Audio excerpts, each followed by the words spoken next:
Hi friends, welcome to my channel Shaheen Khan. ఈరోజు recipe వచ్చేసి కోడిగుడ్డు ఇగురు. దీనిని ప్రిపేర్ చేయడానికి ముందుగా మనం ఒక 5 ఉల్లిపాయలు తీసుకోవాలి, 6 పచ్చిమిరపకాయలు తీసుకోవాలి. ఈ విధంగా ఉల్లిపాయలను పచ్చిమిర్చిని నీట్గా కడిగి శుభ్రం చేసుకొని కట్ చేయాలి. ఇందులో 5 కోడిగుడ్లు, ఉప్పు, పసుపు, కారం రెసిపీకి సరిపడా తీసుకొని పక్కనుంచాలి.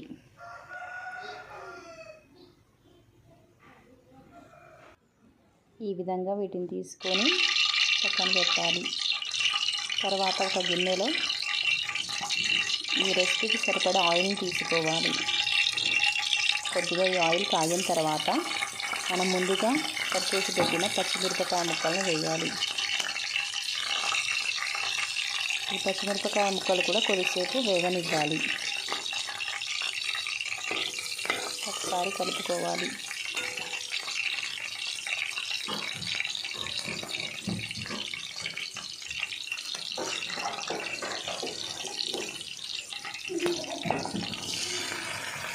ముందుగా కట్ చేసి పెట్టిన ఉల్లిపాయ ముక్కలు కూడా ఇందులోనే వేసి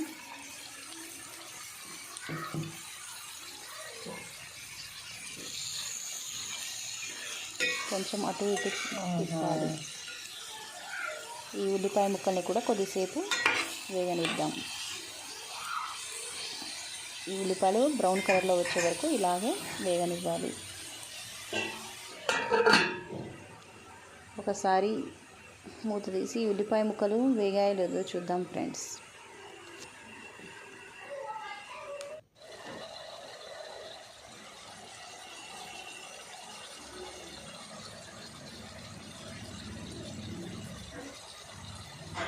ఇందులోనే కొంచెం ఉప్పు వేద్దాం. ముందుగానే ఉప్పు వేయటం వలన ఈ ఉల్లిపాయ ముక్కల్లో ఉన్న వాటర్ మొత్తం బయటకు వచ్చి త్వరగా వేగుతాయి. ఒకసారి దీన్ని కలుపుకుందాం. ఉల్లిపాయ ముక్కలను మొత్తం బ్రౌన్ కలర్లో వచ్చే వరకు ఇలాగే వేగనియాలి.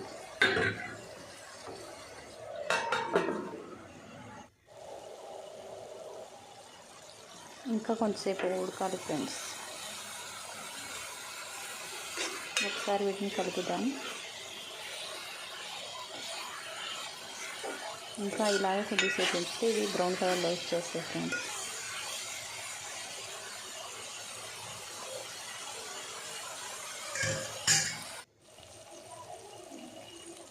ఈ విధంగా ఆయిల్ మొత్తం పైకి రావాలి ఫ్రెండ్స్.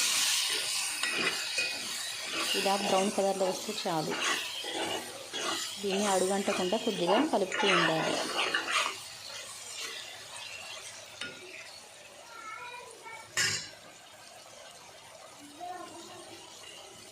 మొత్తం ఆయిల్ మొత్తం పైకి వచ్చేసింది. ఇందులోనే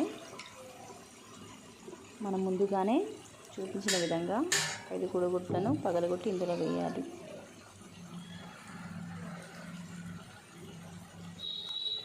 అప్పుడే కలపకూడదు ఫ్రెండ్స్.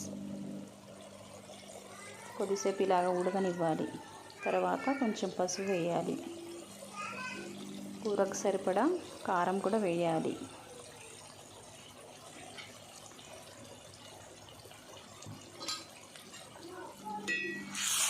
కూర అడుగంటకుండా నిదానంగా కలుపుతూ ఉండాలి.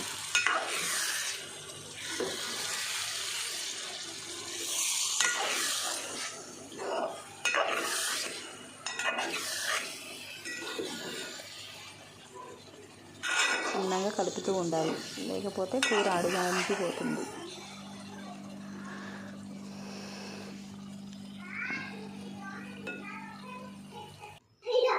మళ్ళీ ఒకసారి కలుపుదాం ఫ్రెండ్స్. చిన్నగా కలపాలి.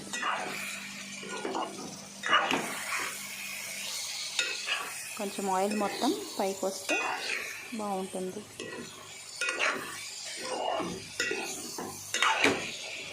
ఇలా నెమ్మదిగా కలుపుతూ ఉండాలి.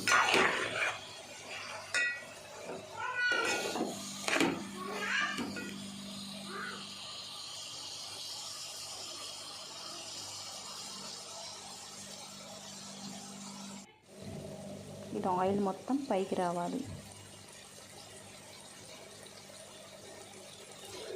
దీన్ని చపాతీలో కానీ వేడి రైస్లో కానీ తీసుకోవచ్చు.